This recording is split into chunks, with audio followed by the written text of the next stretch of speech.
Subscribe to Storylab for more stories. Now, let's begin this one. Chapter 1. The Ghost Before the Storm.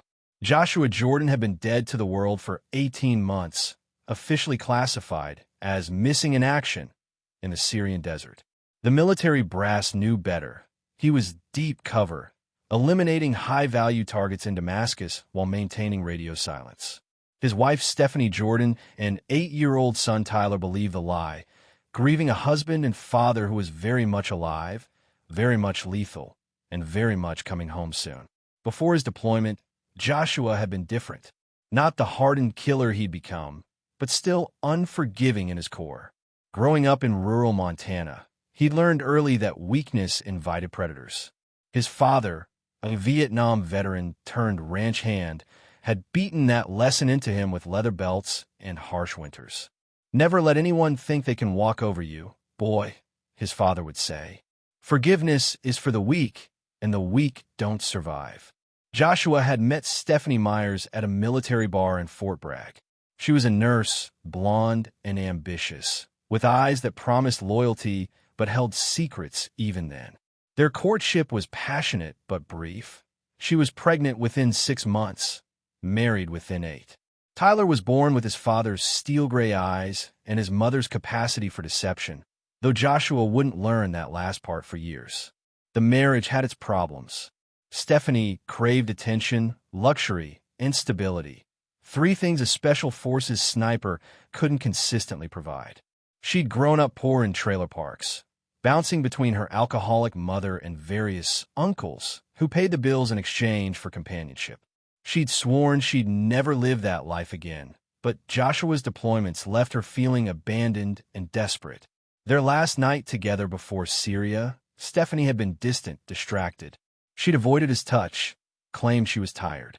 Joshua had noticed but filed it away. He had targets to eliminate, and personal problems were a luxury he couldn't afford in a war zone. Tyler was different. At 8, he was already showing signs of his father's intelligence and his mother's manipulation. He could lie convincingly when it suited him, but he genuinely loved his father. Joshua had taught him to shoot, to track, to observe. "Watch everything. Remember everything," Joshua would tell him during their hunting trips. "The details others miss are what keep you alive." As Joshua maintained his cover in Syria, eliminating targets with surgical precision, his family was disintegrating 3,000 miles away. Stephanie had started visiting the Copper Bell, a dive bar near the base, claiming she needed adult conversation. She'd begun an affair with Gerard Walsh, the police chief's younger brother and a detective with the county sheriff's department. Gerard was everything Joshua wasn't: present, available, and corrupt enough to provide the lifestyle Stephanie craved. He skimmed money from drug busts, accepted bribes from local dealers, and used his badge to intimidate anyone who crossed him. He was also violent when drunk, which was increasingly often. 6 months into Joshua's deployment, Stephanie filed for divorce, claiming abandonment. The military couldn't contact Joshua to contest it. His mission was too sensitive. By the time the papers were processed, Gerard had moved into Joshua's house, sleeping in his bed, disciplining his son. Tyler tried to resist at first. He was loyal to his father's memory, refusing to accept Gerard as a replacement. But Gerard's methods of discipline became increasingly brutal.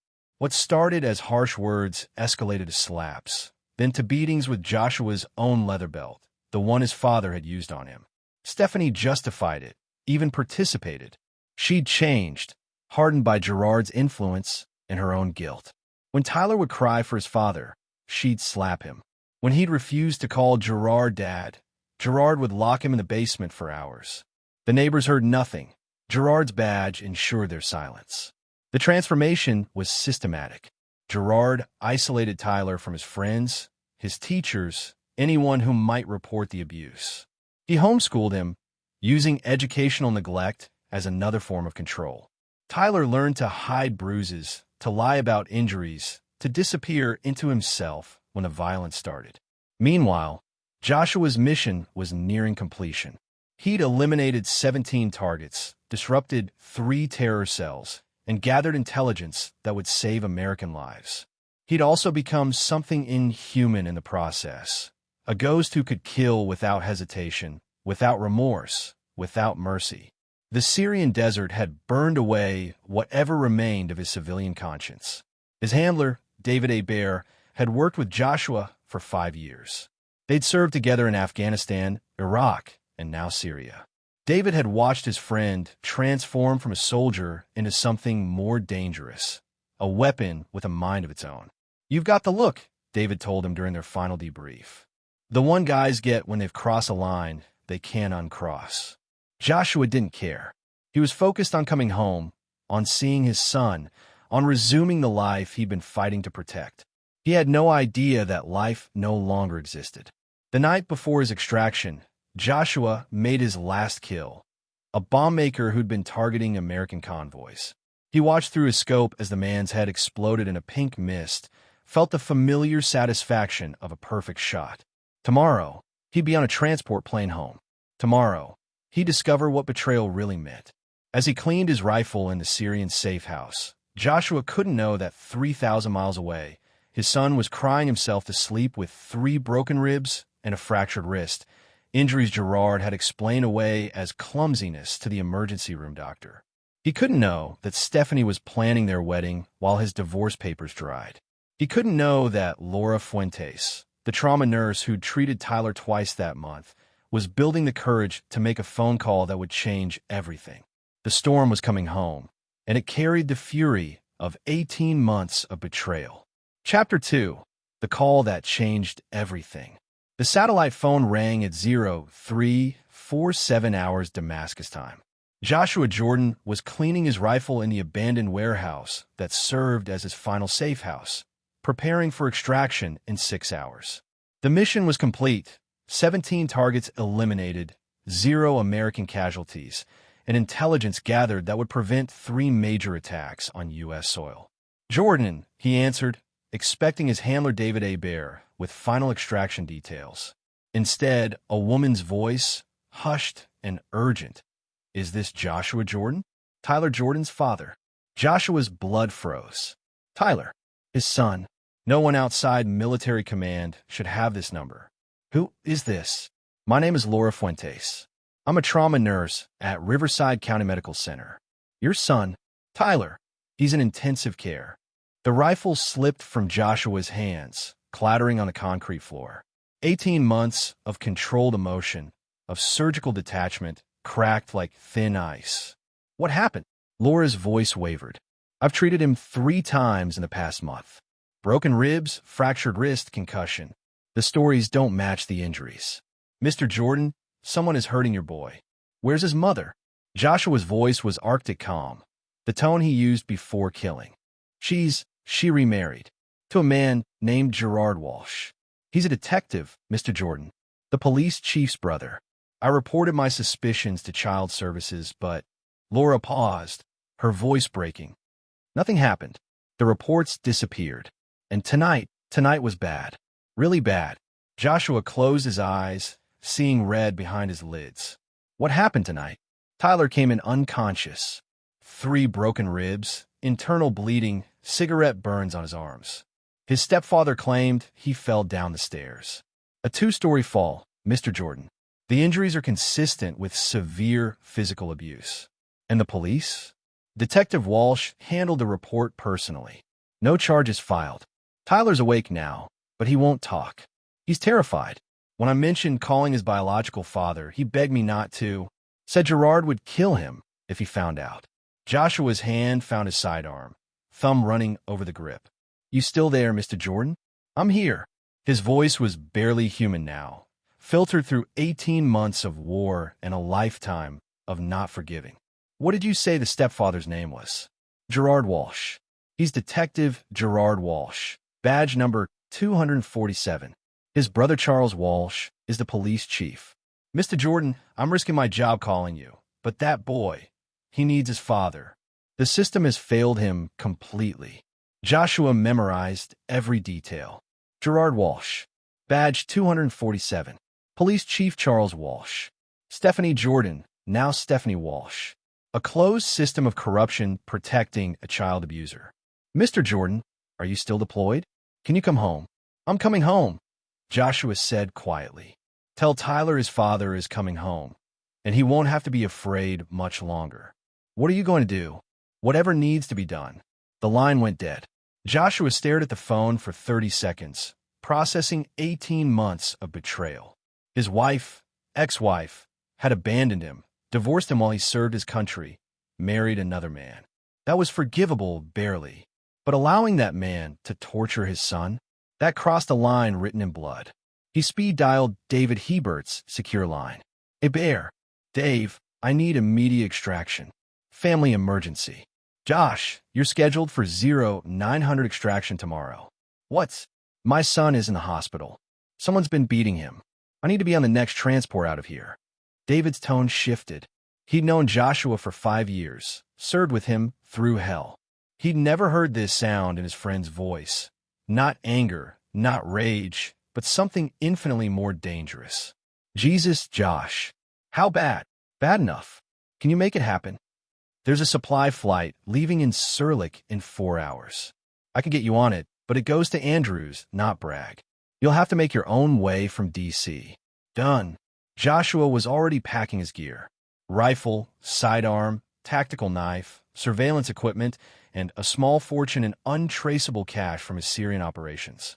"Dave, I need another favor." "Name it." "I need deep background on Gerard Walsh, detective, badge 247, Riverside County Sheriff's Department. And his brother Charles Walsh, police chief, same county. Financial records, case files, everything." "Josh, what are you planning?" "Justice." "That's not an answer." Joshua's voice dropped to a whisper. "Dave, you know what I am. You know what I've become. Someone hurt my boy while I was protecting this country. They think because they wear badges, they're untouchable. They're about to learn how wrong they are. Josh, listen to me. Whatever you're thinking, think twice. You can't just..." "Can't what?" "Can't protect my son? Can't punish the people who tortured him?" "Dave, I've spent 18 months killing terrorists who threatened American children. Now I find out someone's been torturing my child in my own home. You think I'm going to file a complaint and hope for the best?" David was quiet for a long moment. He knew Joshua Jordan, knew the man had no forgiveness in him, knew he'd crossed lines in Syria that had transformed him into something barely human. "What do you need?" "Everything you can find on the Walsh brothers. Bank records, case files, personnel records, family connections. I want to know what they've done, who they've hurt, where they're vulnerable. Josh, if you go after cops, they're not cops. They're predators wearing badges. There's a difference. I'll send what I can find to your secure drop. Josh, be careful. Whatever you're planning, they won't see it coming, but the consequences. There are no consequences for dead men, Dave." Joshua hung up and finished packing. In 6 hours, he'd be on American soil. In 12 hours, he'd be at Tyler's bedside. In 24 hours, Gerard Walsh would discover that monsters exist, and one of them was coming home. As the Syrian sun rose over Damascus, Joshua Jordan made a promise to his absent son. "The people who hurt you will pay in ways they can't imagine. They'll beg for death before I'm finished. And I never forgive. Never." The hunter was coming home, and he was bringing hell with him. Chapter 3. Reconnaissance and Rage. Riverside County Medical Center, 1847 hours. Joshua Jordan stood in the hallway outside the pediatric ICU, wearing civilian clothes that felt foreign after 18 months in tactical gear. He'd driven straight from Andrews Air Force Base, stopping only to purchase a rental car with cash and a fake ID, skills the military had taught him for foreign operations, now applied on American soil. Through the observation window, he saw his son for the first time in 18 months. Tyler looked smaller, thinner, older. Bandages covered most of his torso, and 4 dripped into his left arm. His right arm was in a cast. But it was Tyler's eyes that broke something in Joshua's chest. They held the hollow, distant look of a combat veteran, not an 8-year-old boy. "Mr. Jordan?" Joshua turned to find a Latino woman in scrubs. She was about 35, tired but determined. "Laura Fuentes," she said, extending her hand. "We spoke on the phone." Joshua shook her hand, noting the firm grip, the direct eye contact. "How is he?" "Stable. The internal bleeding has stopped, but the psychological trauma..." Laura shook her head. "In 20 years of nursing, I've never seen a child so afraid. He won't sleep, won't eat. Every time a male doctor approaches, he panics. Where are they? His mother and stepfather. Gone. They left after the police interview. Said they'd be back tomorrow. Gerard Walsh made it clear that Tyler was clumsy, accident-prone. The attending physician, Dr. Morris Carroll, documented everything despite pressure from administration to keep it quiet. Joshua filed that information away. Dr. Carroll, an ally. Can I see him? Visiting hours ended an hour ago, but Laura glanced around, then nodded toward Tyler's room. He's been asking for his father. He doesn't know you're alive. Joshua entered the room quietly. Tyler was staring at the ceiling, tears sliding down his cheeks. When he saw Joshua, his eyes widened in disbelief. Dad, the word was barely a whisper. I'm here, son. Joshua moved to the bedside, careful not to touch Tyler without permission. He recognized trauma responses from his military experience. I came as soon as I could. They said you were dead. Mom said you were never coming back. I was on a mission. A long, dangerous mission. But I'm home now. Tyler's face crumpled. Dad, I try to be good. I try to do what Gerard said, but the boy's voice broke. You don't have to explain anything to me, Joshua said softly. None of this is your fault. None of it. He said if I told anyone about the things he did, he'd kill you when you came home. Then he'd kill me. He said no one would believe me because he's a cop. Joshua felt something cold and final settle in his chest. Tyler, look at me. The boy met his father's steel-gray eyes. Gerard Walsh will never hurt you again. I promise you that. Your father keeps his promises. But he's a cop, Dad. His brother is the police chief. They said they can do whatever they want. Son, I've spent the last 18 months hunting monsters. Real monsters who hurt innocent people and think they can't be stopped. Gerard Walsh is just another monster. And monsters. Joshua smiled, but it was a predator's smile. Monsters can be killed. Tyler's eyes widened. He saw something in his father that hadn't been there before. Something dangerous and final. Are you going to hurt him, Dad? I'm going to do what needs to be done. But first, I need you to get better. Can you do that for me? Tyler nodded, the first hope Joshua had seen in his eyes. Good. Now, I need you to tell me everything. Every time he hurt you, every threat he made, every person who was there. Can you do that? For the next hour, Tyler recounted 18 months of systematic abuse. Gerard's drinking, his rages, his punishments that escalated from slaps to beatings to torture. Stephanie's participation, her own violence when Tyler mentioned his father. The isolation, the threats, the times Gerard had forced Tyler to watch him burn photographs of Joshua. With each detail, Joshua's expression grew colder, more remote. He was cataloging everything, storing it away with military precision. This wasn't grief or anger anymore. This was operational planning. Dad, Tyler's voice was small. Are you okay? I'm perfect, son. Get some rest. I'll be here when you wake up. Promise? I promise. Joshua stayed until Tyler fell asleep, then met Laura Fuentes in the hallway. I need to ask you something, she said. That man who just talked to your son, that wasn't the same person who called me back, was it? Joshua studied her. What do you mean? On the phone, you sounded like a father. Desperate, worried. Just now, talking to Tyler, you sounded like a father too. But when you were listening to what happened to him, Laura paused. You sounded like something else entirely. I'm something else entirely, Joshua said quietly. I'm exactly what Gerard Walsh created. He wanted to hurt my son. He's about to discover what happens when you hurt a killer's child. Laura stepped back. Mr. Jordan, whatever you're thinking, I'm thinking that my son will never be afraid again.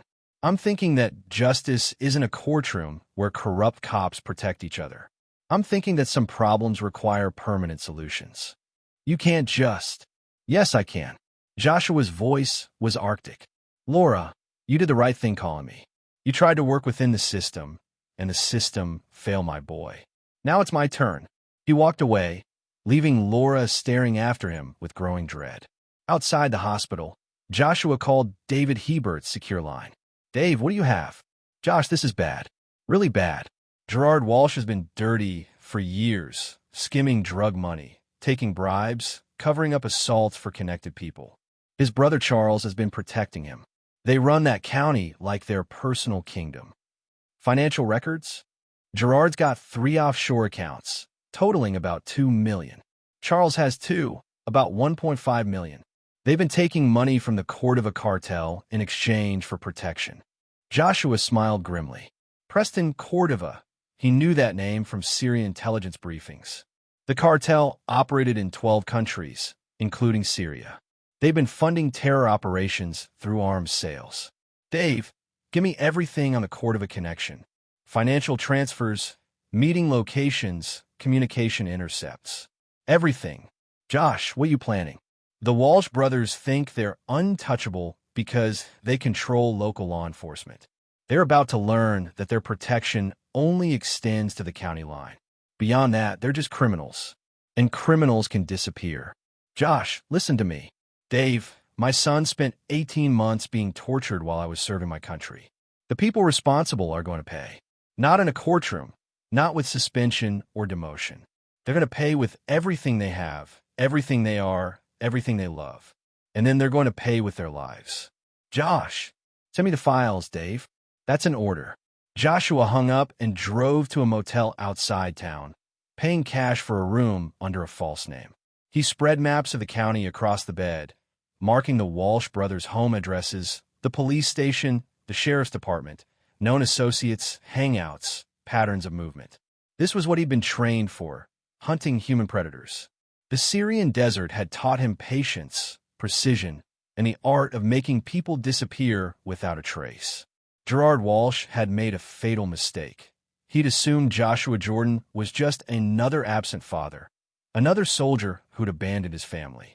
He was about to learn that Joshua Jordan was a weapon, and that weapon had just acquired new targets.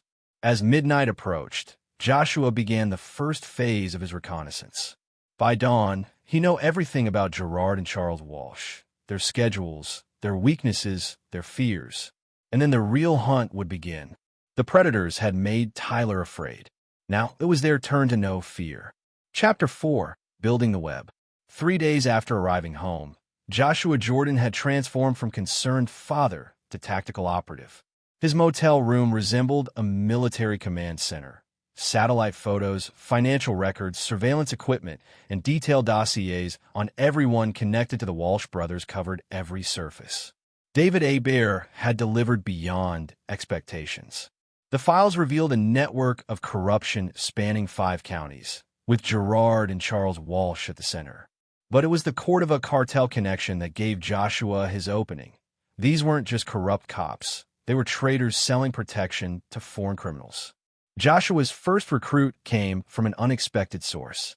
Dr. Morris Carroll, the attending physician who documented Tyler's injuries despite administrative pressure, approached him during visiting hours. Mr. Jordan, I've been treating your son, and I need to tell you something. Morris was in his 50s, gray-haired and tired-looking, but his eyes held the same moral certainty Joshua recognized in combat medics who treated civilian casualties. I've been documenting suspicious injuries in children for 3 years, Morris continued.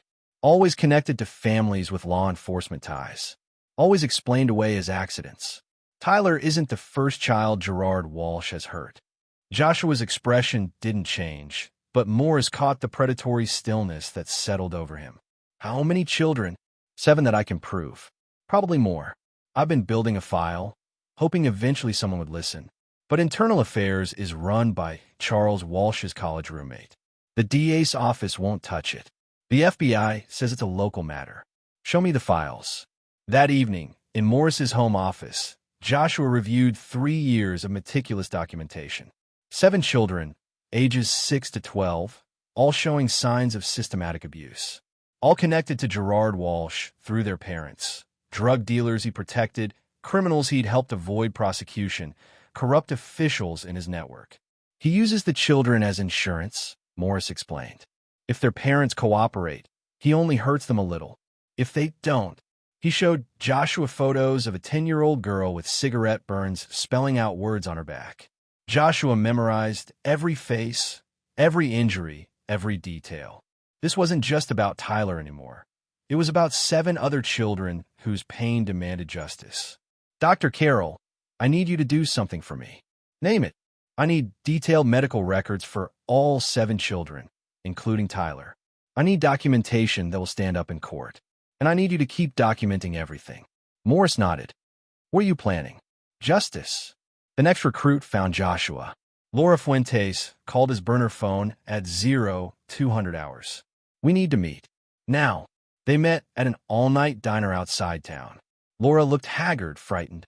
Gerard Walsh came to the hospital tonight. He wanted Tyler's medical records. When I told him they were confidential, he showed me his badge and said confidentiality doesn't apply to police investigations. Did you give him the records? I stalled, said I needed administrator approval.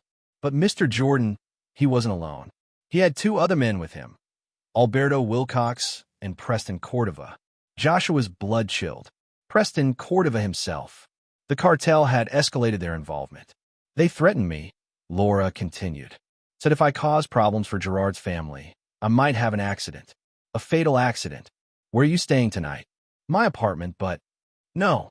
You're checking into the Riverside Motor Inn, room 237.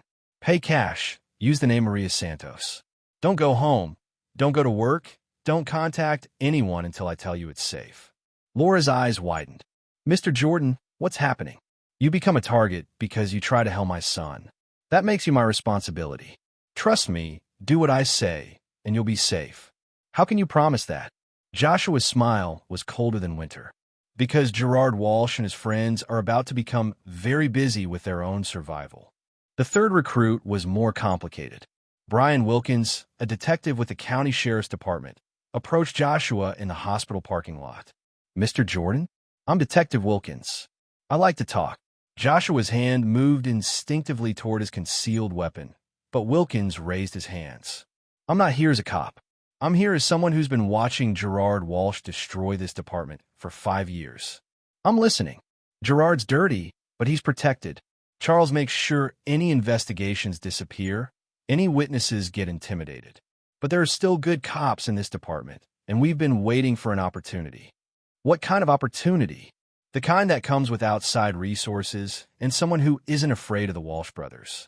Someone like a special forces operator with an axe to grind.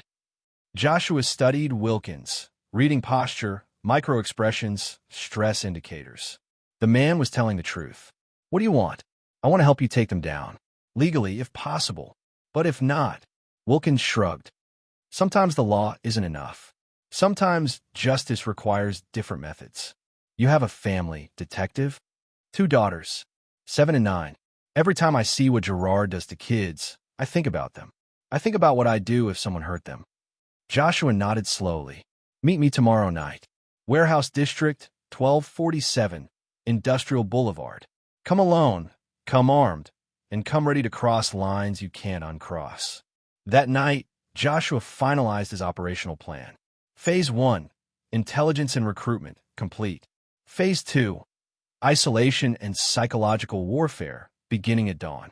Phase 3, Direct Action, pending target vulnerability. He called David Hebert's secure line. Dave, I need a shipment. Standard tactical package, plus specialized equipment. Josh, what kind of specialized equipment? Surveillance gear, communication intercepts, electronic warfare capabilities. And I need a clean vehicle, untraceable weapons, and a safe house. Jesus, Josh, you're setting up a full military operation. That's exactly what I'm setting up.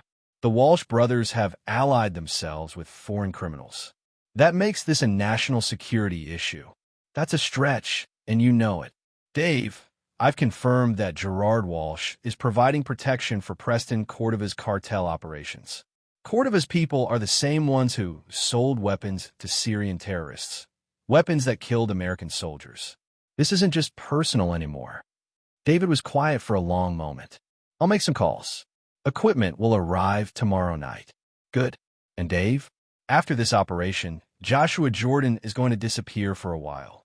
Make sure my records reflect a psychological evaluation and extended leave. If anyone asks, I'm getting help for PTSD at a private facility. Josh, what are you really planning? I'm planning to make sure no one ever hurts my son again. I'm planning to make Gerard Walsh and everyone who protected him pay for 18 months of torture. And I'm planning to do it in a way that ensures they can never hurt another child. And if that requires crossing legal lines, Dave, they crossed every moral line when they tortured children. Legal lines are just words on paper. Dead men don't need lawyers. Joshua hung up and reviewed his target profiles one final time. Gerard Walsh, corrupt, violent, protected by his brother. Charles Walsh, enabler, conspirator, equally guilty. Preston Cordova, foreign criminal, terrorist financier, immediate threat. All three men had made the same mistake. They'd assumed their power made them untouchable. They were about to learn that power only works when your enemies play by the same rules. Joshua Jordan didn't play by anyone's rules except his own.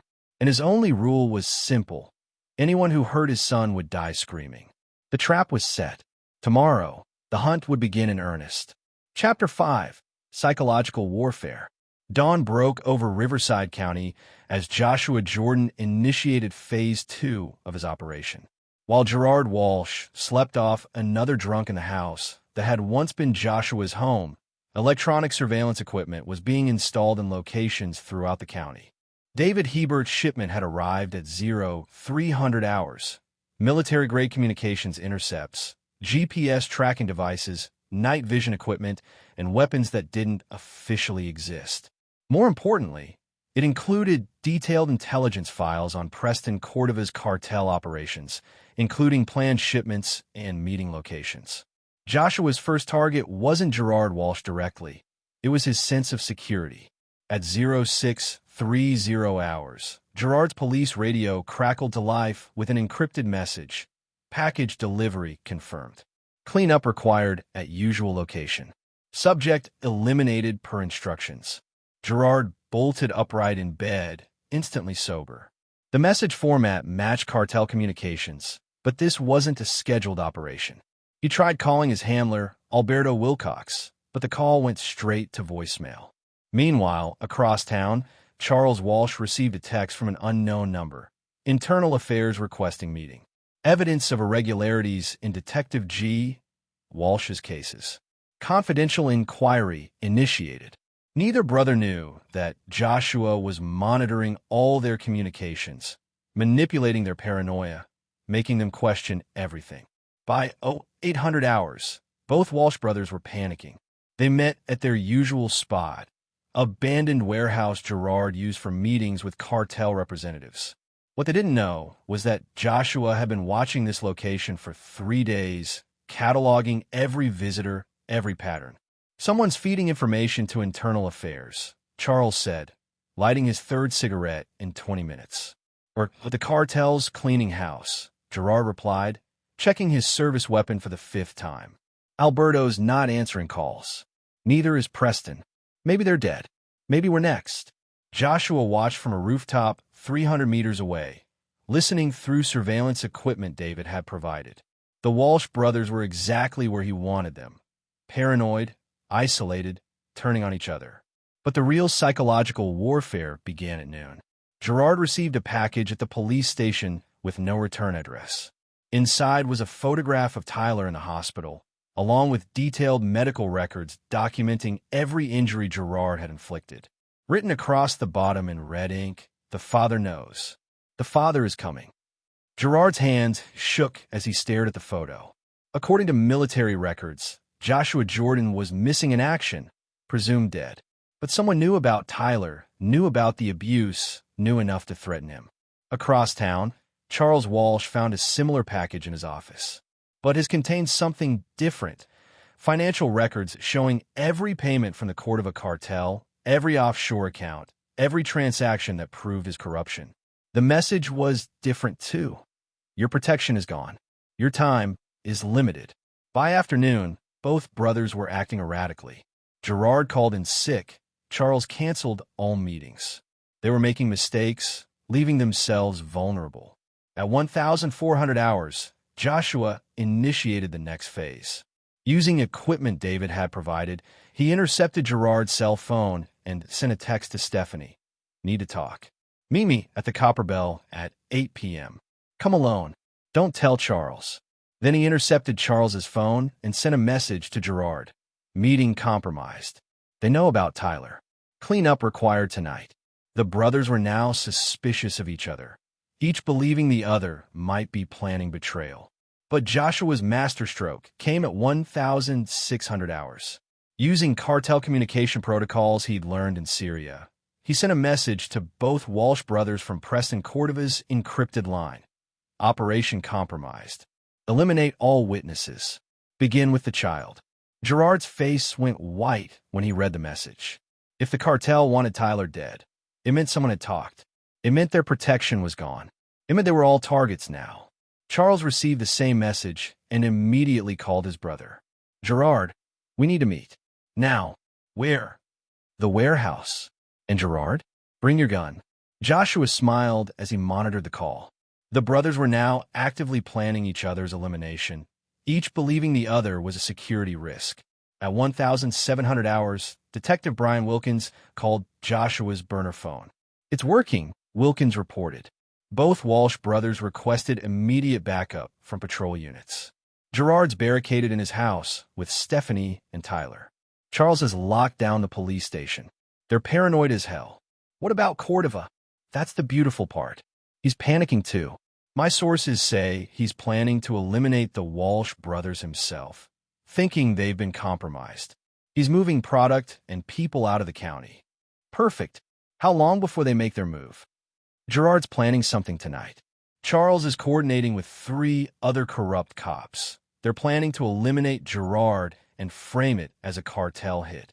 Joshua checked his weapons and equipment. Brian, I need you and your people clear the blast radius. What's about to happen isn't going to be clean. Understood. Josh, there's something else. Tyler asked for you at the hospital. He's scared. Says Gerard came by this morning. Told him his father was never coming home. Joshua's expression hardened. Gerard Walsh is right about one thing. After tonight, Tyler's father isn't coming home. The man who comes home is going to be something else entirely. At sunset, Joshua moved to his final observation post, a water tower overlooking Gerard's house. Through his scope, he could see Gerard drinking heavily, pacing, occasionally screaming at Stephanie. Tyler was locked in his room, exactly where Joshua needed him to be. Charles Walsh and 3 corrupt officers were positioned around the house, waiting for the signal to move in. They planned to kill Gerard, eliminate Stephanie as a witness, and stage it as a cartel execution. Tyler would be collateral damage. Preston Cordova's people were approaching from the south, 6 armed men with orders to kill everyone in the house and burn it down. All the pieces were in position. All the predators were hunting each other, none of them realizing they were being hunted by something far more dangerous. Joshua checked his rifle one final time. In 30 minutes, the psychological warfare would end and the killing would begin. Gerard Walsh had tortured his son for 18 months. Tonight, Joshua would show him what 18 months of war had taught him about inflicting pain. Chapter 6. The Trap Springs. 2,100 hours. The moon was dark over Riverside County as 3 separate groups of killers converged on the house where Tyler Jordan was being held prisoner. None of them knew they were walking into a carefully orchestrated execution. Joshua Jordan watched through his rifle scope from the water tower, radio crackling with intercepted communications from all 3 factions. Charles Walsh and his corrupt officers were moving into position around the house.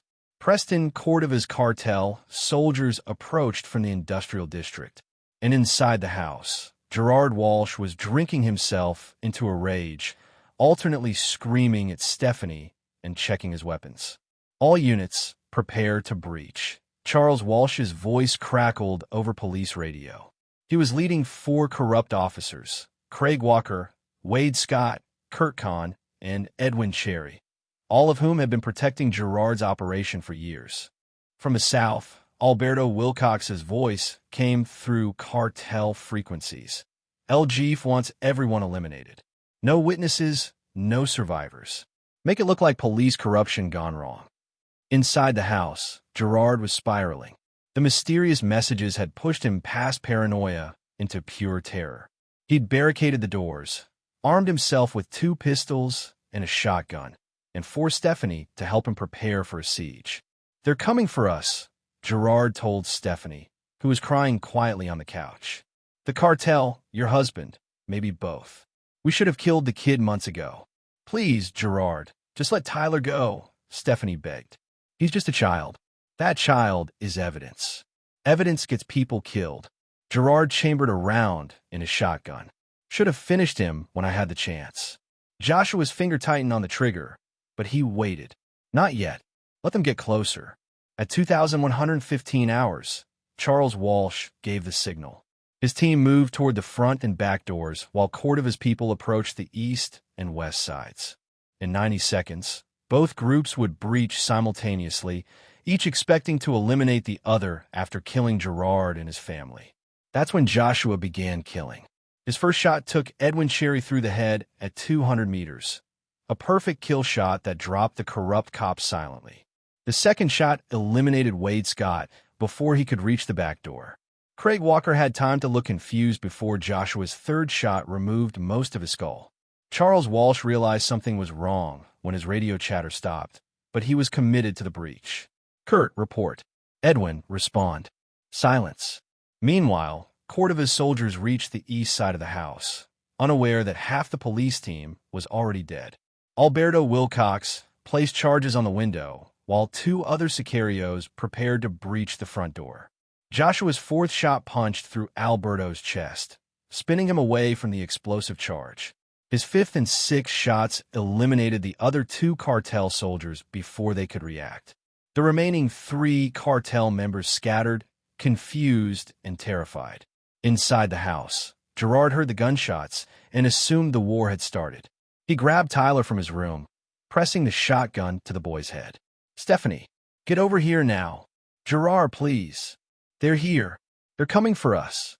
Charles Walsh breached the front door with Kurt Kahn, both expecting to find Gerard drunk and vulnerable. Instead, they found a madman holding a child hostage with 6 dead bodies outside and an unknown sniper eliminating everyone who moved. Charles. Gerard's voice was high with panic. Charlie, is that you? Yeah, Gerard, it's me. What the hell is happening out there? Someone's killing everyone. Police, cartel, everyone. Joshua's radio intercepted their conversation, and he smiled grimly. Time for the final phase. Using Gerard's own cell phone number, which he'd cloned hours earlier, Joshua called the house phone. Gerard answered on the first ring. Who is this? Hello, Gerard. Joshua's voice was calm, conversational. This is Tyler's father. Gerard's blood turned to ice. That's impossible. You're dead. No, Gerard. But you are. You just don't know it yet. Through his scope, Joshua could see Gerard frantically looking around the house, still holding Tyler. I've been watching you for days, Joshua continued, learning your patterns, your weaknesses, your fears. I know about the children you've hurt. I know about the money you've stolen. I know about every evil thing you've done. You're lying. You're dead. The military said. The military said what I needed them to say. Gerard, look outside. Count the bodies. That's what 18 months of war taught me. That's what happens to people who hurt children. Gerard peered through the curtains and saw the carnage in his yard. Police and cartel soldiers scattered like broken dolls. What do you want? Gerard's voice cracked. I want you to let my son go. I want you to walk outside with your hands up. I want you to face justice for what you've done. And if I don't, then I kill everyone in that house, except Tyler, and make you watch before I kill you slowly. Charles Walsh grabbed the phone from Gerard. This is Police Chief Charles Walsh. I don't know who you are, but I know exactly who you are, Charles. Badge number 089. Graduate of Central State University. Married to Colleen Stewart, 2 children, Brendan and Theodore. You've been protecting your brother's crimes for 5 years. Charles felt his world tilt. This voice knew everything. Your corruption enabled the torture of 8 children, including my son. Your protection allowed Gerard to burn Tyler with cigarettes, break his ribs, terrorize him for 18 months. You're equally guilty. Listen, we can work this out. No, Charles, we can't. You had 18 months to work it out. You had dozens of opportunities to stop Gerard, to protect those children, to do the right thing. You chose corruption and complicity. Now you face consequences. Joshua's next shot took out the porch light, plunging the front of the house into darkness. His 8th shot shattered the living room window. His 9th shot sent Kurt Kahn diving for cover. "You have 60 seconds to release Tyler and surrender," Joshua announced over Gerard's phone. "After that, I start killing everyone in that house one by one." Gerard was hyperventilating now, shotgun still pressed to Tyler's head. "He'll kill us all. Charlie, he'll kill us all." Charles was thinking fast, trying to find an exit strategy. "Maybe we can use the kid as leverage." "No," Tyler said quietly. Both men looked at the 8-year-old boy who'd been silent throughout the siege. "I said no," Tyler repeated, his voice stronger. "My dad's home now, and he never loses." Gerard pressed the shotgun harder against Tyler's head. "Shut up, kid, or I'll—" Tyler smiled, the same predator's smile his father wore. "Gerard, you hurt me for 18 months. You made me afraid, made me cry, made me wish I was dead. But you know what? What? My dad's been killing people like you for 18 months, and he's really, really good at it." That's when Tyler bit down hard on Gerard's wrist, twisted away from the shotgun, and dove behind the couch, exactly as his father had taught him during their hunting trips. "Watch everything. Remember everything," Tyler whispered, repeating his father's words. "The details others miss are what keep you alive." Gerard screamed in pain and rage, spinning the shotgun toward Tyler's hiding place. He never got the chance to fire. Joshua's 10th shot came through the living room window at 2,847 feet per second, striking Gerard Walsh in the right shoulder and spinning him away from Tyler. His 11th shot took Charles Walsh in the leg, dropping the police chief to his knees. Kurt Kahn tried to run.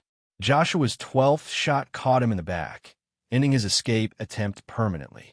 Silence fell over the house, except for Gerard screaming and Charles's whimpering. "Tyler!" Joshua's voice came over the phone, calm and reassuring. "Are you hurt?" "No, Dad. I'm okay. Good boy. Stay down behind the couch. This will be over soon." Joshua descended from the water tower with predatory efficiency, moving through the shadows toward the house where his son waited and his enemies bled. The psychological warfare was over. The trap had sprung perfectly. Now came the part Joshua had been waiting for, the reckoning. Chapter 7. Face to Face with Monsters. Joshua Jordan entered his former home like death itself, rifle at ready position, night vision revealing every corner where threats might hide. The silence was broken only by Gerard Walsh's labored breathing and Charles Walsh's quiet sobbing. Tyler peeked over the couch when he heard his father's footsteps. "Dad, I'm here, son. Are you hurt?" "No, sir." "Good. Go upstairs to your room and close the door. Don't come out until I tell you." Tyler looked at Gerard Walsh, who was clutching his wounded shoulder and staring at Joshua with terror-filled eyes. Then he looked at his father, the man who'd been gone for 18 months, who'd returned as something harder and more dangerous than when he'd left. "Dad, are you going to kill them?" Joshua met his son's eyes. "Tyler, some people do things so evil that they forfeit their right to exist. These men tortured you. They hurt other children. They protected each other while innocent people suffered. So you're going to kill them?" "I'm going to make sure they can never hurt anyone again. Ever." Tyler nodded solemnly, then walked upstairs without looking back. His father had taught him about justice on their hunting trips. Sometimes predators had to be eliminated to protect the innocent. When Tyler's door closed, Joshua turned his attention to the 2 wounded men in his living room.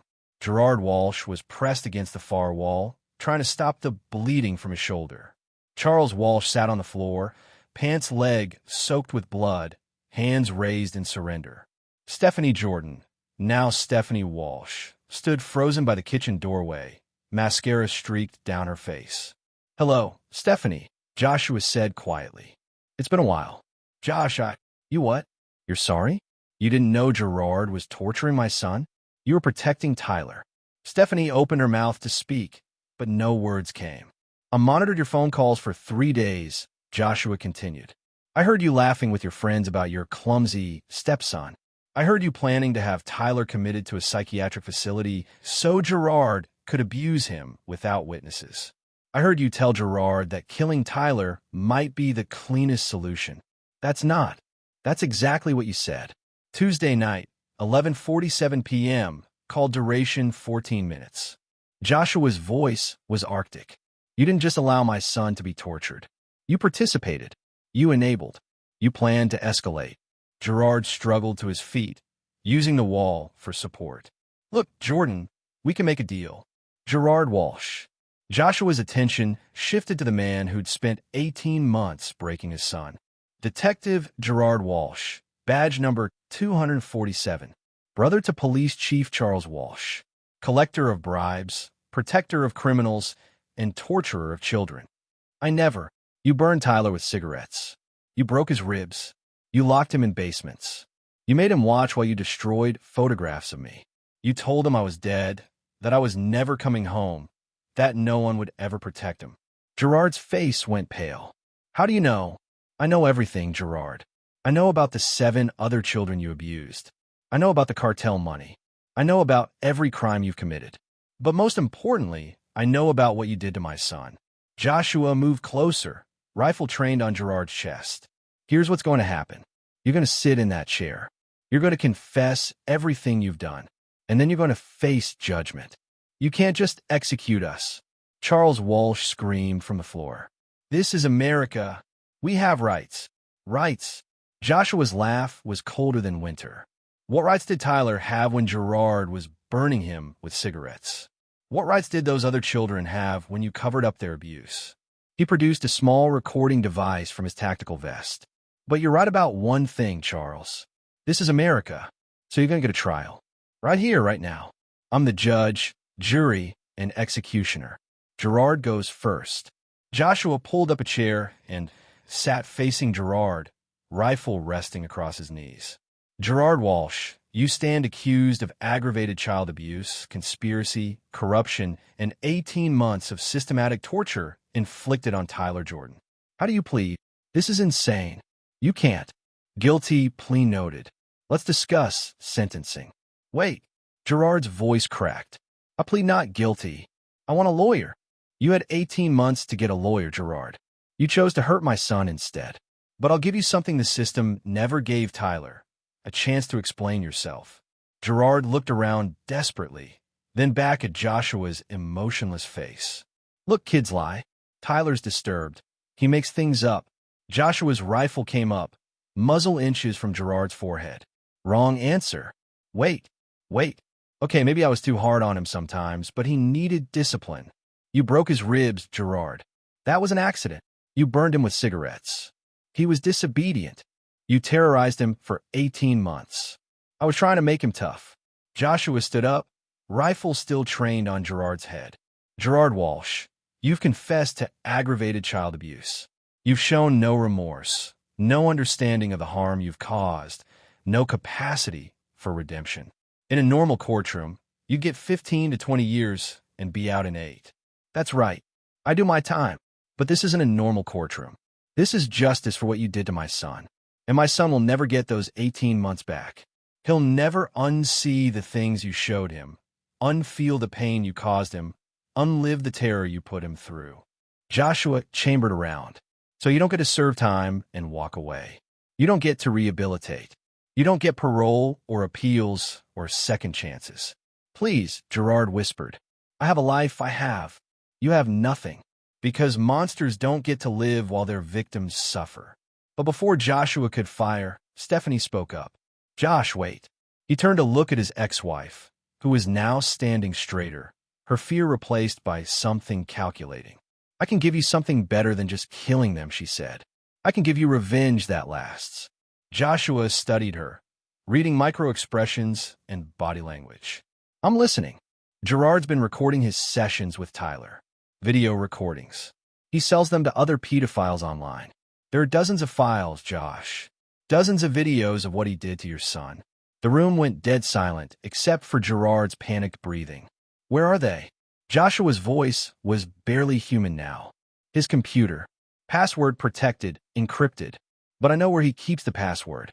Joshua looked at Gerard, whose face had gone chalk white. Is that true, Gerard? I never. Is that true? Gerard's silence was answer enough.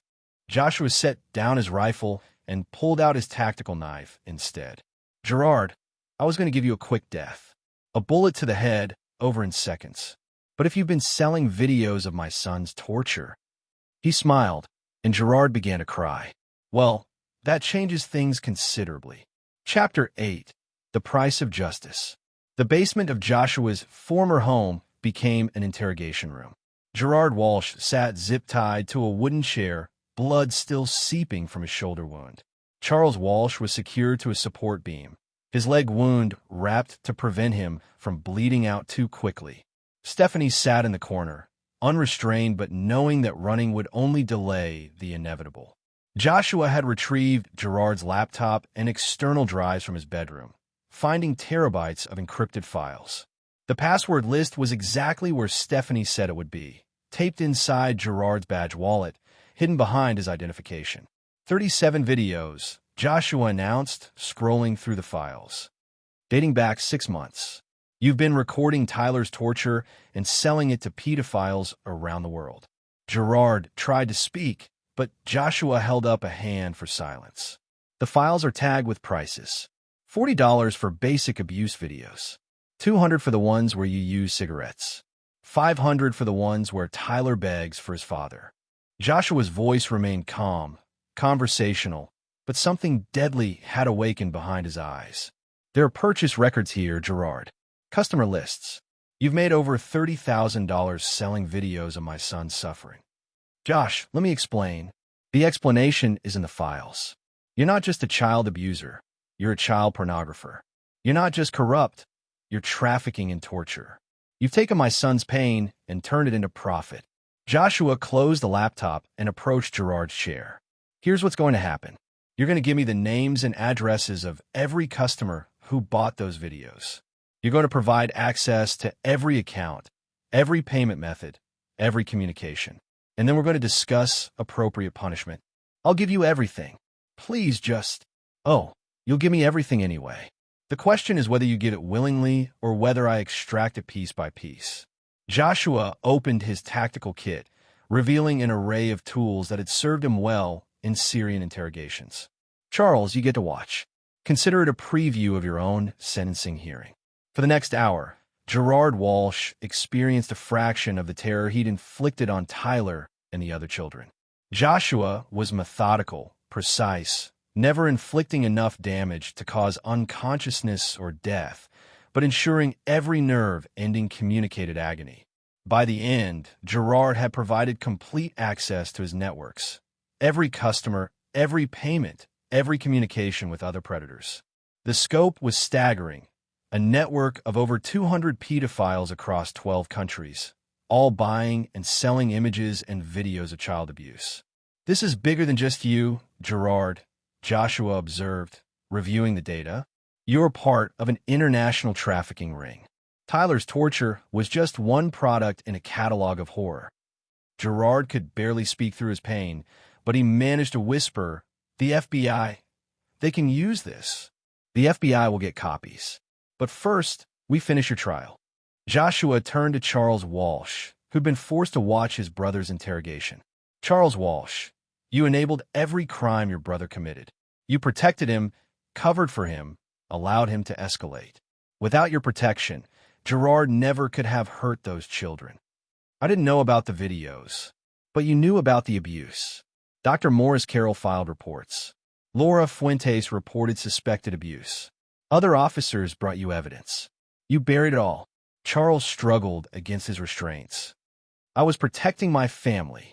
You were protecting a monster. And now you face the same judgment. But before Joshua could continue, Tyler's voice came from the basement stairs. Dad! Joshua turned to see his son standing halfway down the steps, looking at the scene below. Tyler, I told you to stay upstairs. I know, but I heard everything. The videos, the money, what they did. Tyler's voice was steady, far too mature for an 8-year-old. Dad, there are other kids, aren't there? Other kids like me?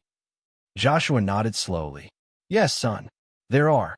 And if you kill Gerard and Charles, the other kids don't get saved? Joshua studied his son, seeing intelligence and moral clarity that reminded him why he'd fought so hard to come home.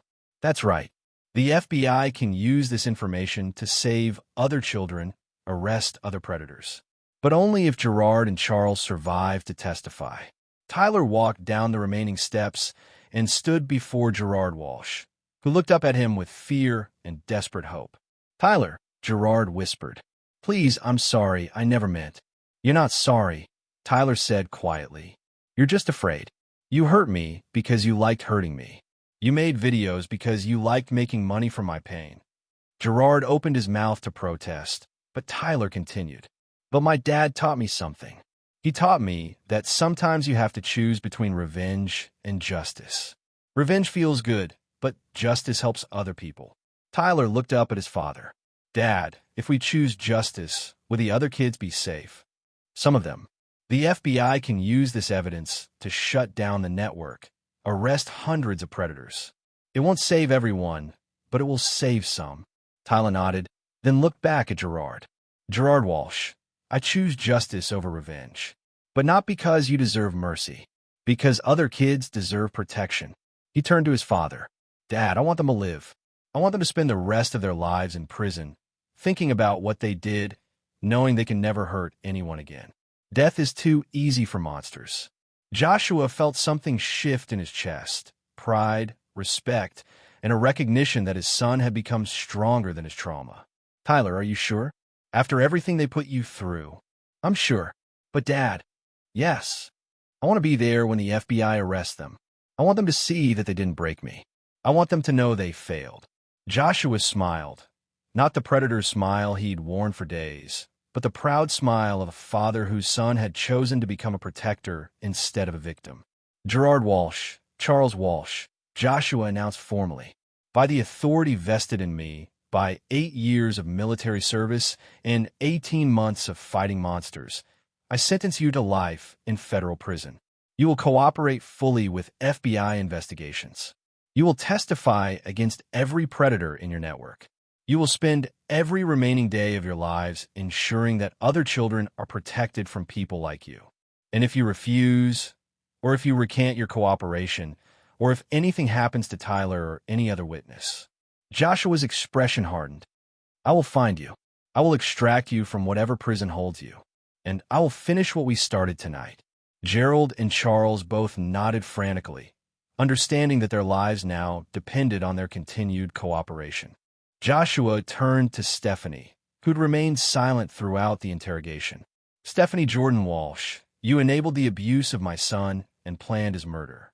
But Tyler has chosen justice over revenge, so you get the same choice Gerard and Charles got. What does that mean? It means you cooperate with the FBI. You testify against everyone involved.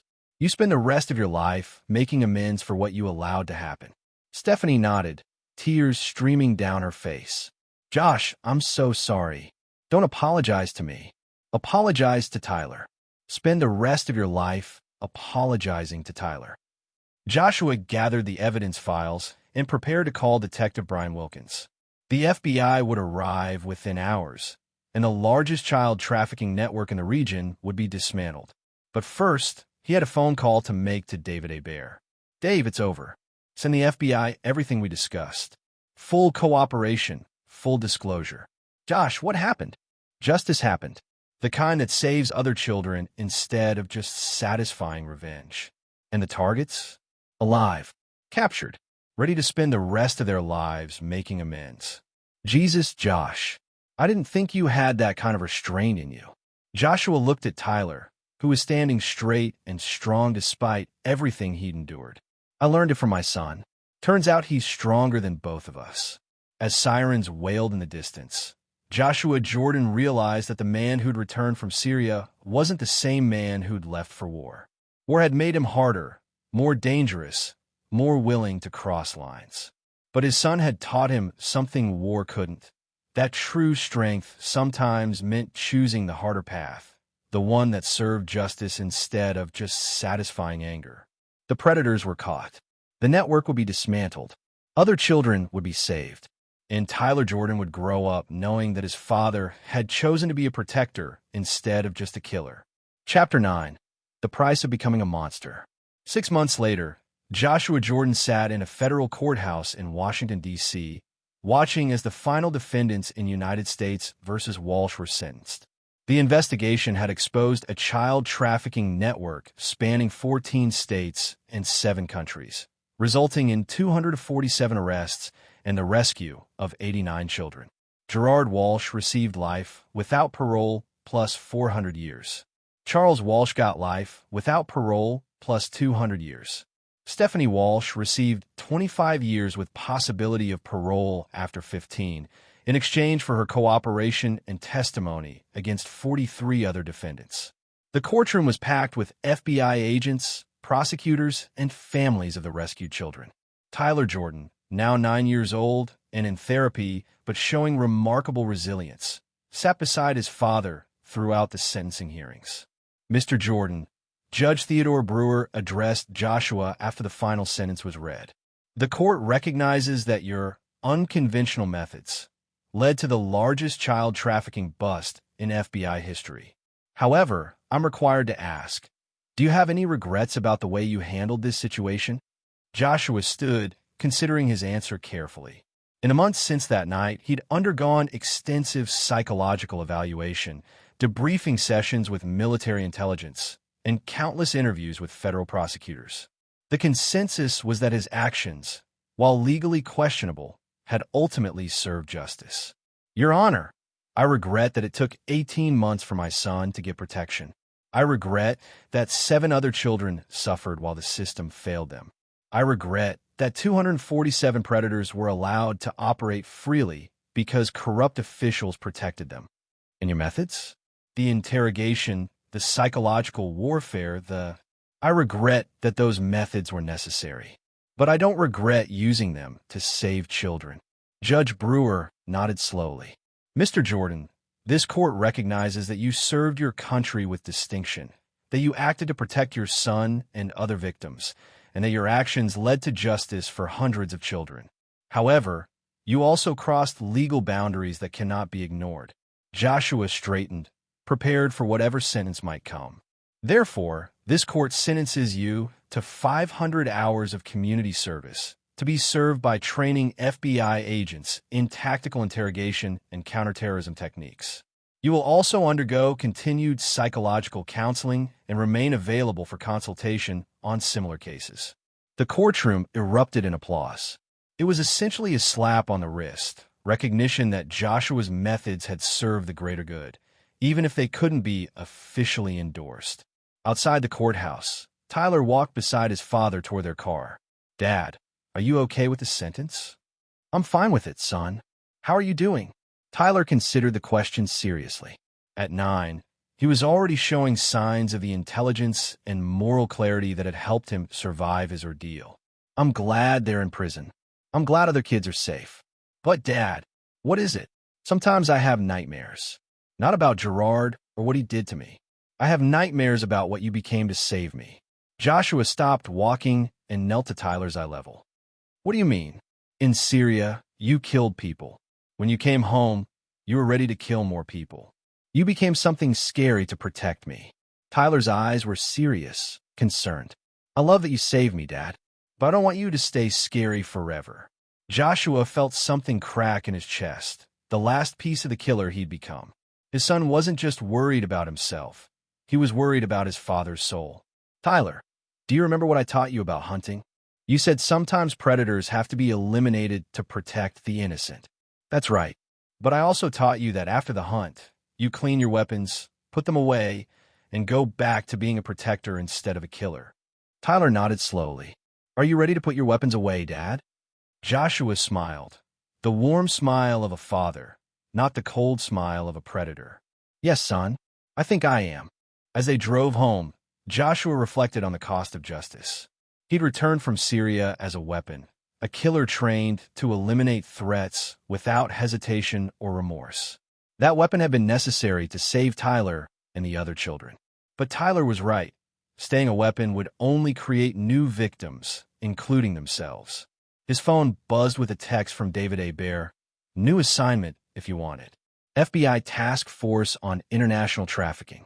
Clean work, legal methods, chance to save more kids. Interested, Joshua looked at Tyler in the rearview mirror. His son was reading a book about marine biology, having decided he wanted to be a scientist who studied ocean life. Normal interests for a normal kid, or as normal as Tyler could be after everything he'd experienced. Dad, Tyler looked up from his book. If you work with the FBI, will you still be able to come to my school events and help with homework? Every single one. And you won't disappear for 18 months again? Never again. I promise. Tyler smiled. Then I think you should help save more kids. But as dad, not as the other thing. Joshua texted David back, interested, but only if I can work domestic cases and be home every night. The response came immediately. Deal? Welcome to the Child Protection Task Force, Agent Jordan. 3 years later, Joshua Jordan had helped rescue 47 more children and dismantle 12 trafficking networks, all without firing a shot or crossing legal boundaries. He coached Tyler's Little League team, attended every school play, and helped with science fair projects about marine ecosystems. Tyler was 12 now, healthy and happy, with only occasional nightmares about his ordeal. He'd started a program at his school to teach other kids about recognizing and reporting abuse, turning his trauma into protection for others. Stephanie had been released on parole after serving her full 15 years. She contacted Joshua once, asking if she could see Tyler. Joshua had given Tyler the choice. Dad, I don't hate her anymore, Tyler had said, but I don't want to see her either. She made her choice when she let Gerard hurt me. I've made my choice to move forward without her. Joshua had respected that decision, just as he'd respected Tyler's choice to forgive rather than seek revenge. Gerard and Charles Walsh were both serving their sentences in federal maximum security prison. Gerard had been attacked twice by other inmates who discovered his crimes. Charles had attempted suicide once and spent 6 months in psychiatric care. Both men would die in prison, forgotten and unmourned. The cost of becoming a monster to fight monsters was high. Joshua still sometimes woke up in cold sweats, still sometimes saw the world through a sniper's scope, still sometimes felt the urge to solve problems with violence. But Tyler had taught him that monsters could choose to become protectors instead. On Tyler's 13th birthday, father and son went fishing at the lake where Joshua had first taught Tyler to hunt. Dad, do you ever regret coming home from Syria? Never. Why do you ask? Because you were a different person there. A person who didn't have to worry about anyone else, who could just focus on the mission. Joshua cast his line into the calm water. Tyler, in Syria, I was a weapon. Weapons are tools. They serve a purpose, but they don't have meaning.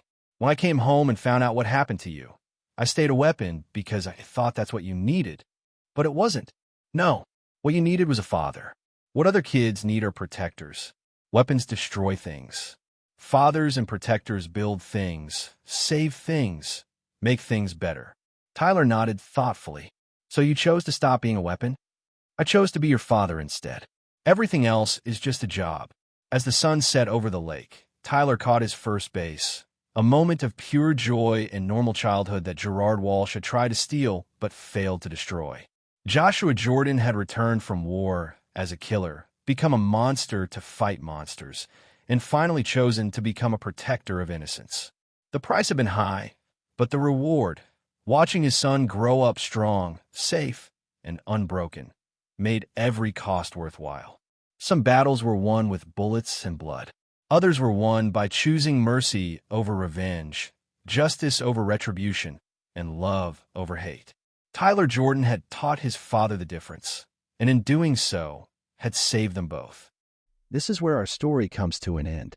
Share your thoughts in the comments section. Thanks for your precious time. If you enjoyed this story, then please make sure you subscribe to this channel. That would help me a lot. Click on the video you see on the screen, and I will see you there.